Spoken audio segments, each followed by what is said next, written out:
ثلة من الأولين وثلة من الآخرين وأصحاب الشمال ما أصحاب الشمال في سموم وحميم وظل من يحموم لا بارد ولا كريم إنهم كانوا قبل ذلك مترفين وكانوا يصرون على الحنث العظيم وكانوا يقولون أئذا متنا وكنا ترابا وعظاما أئنا لمبعوثون أو آباؤنا الأولون قل إن الأولين والآخرين لمجموعون إلى ميقات يوم معلوم ثم إنكم أيها الضالون المكذبون لآكلون من شجر من زقوم فمالئون منها البطون فشاربون عليه من الحميم فشاربون شرب الهيم هذا نزلهم يوم الدين نحن خلقناكم فلولا تصدقون أفرأيتم ما تمنون أأنتم تخلقونه أم نحن الخالقون نحن قدرنا بينكم الموت وما نحن بمسبوقين على أن نبدل أمثالكم وننشئكم فيما لا تعلمون ولقد علمتم النشأة الأولى فلولا تذكرون أفرأيتم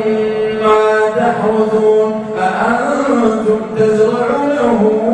أم نحن الزارعون لو نشاء لجعلناه حطاما فظلتم تفكهون إنا لمغرمون بل نحن محرومون أفرأيتم الماء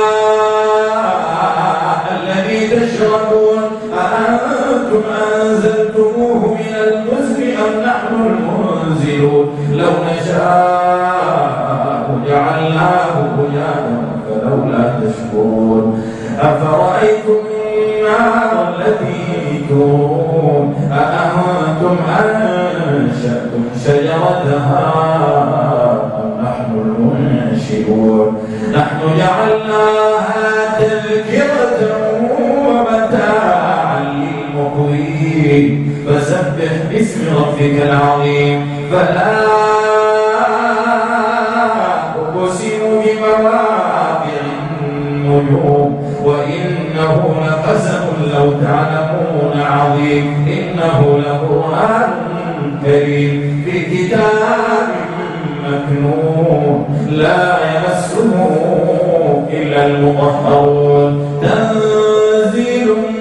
من رب العالمين أفبهذا الحديث أنتم مدهنون وتجعلون رزقكم أنكم تكذبون فلولا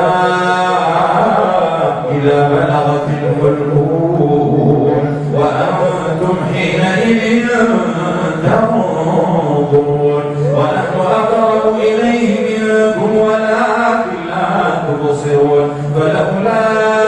إن كنتم غير مدينين ترجعونها إن كنتم صادقين فأما إن كان من المقربين فروح وريحان وجنة نعيم وأما إن كان من أصحاب اليمين فسلام لك من أصحاب اليمين وأما إن كان من المكذبين الضالين فنزل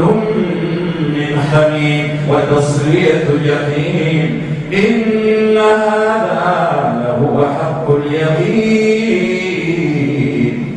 فسبح باسم ربك العظيم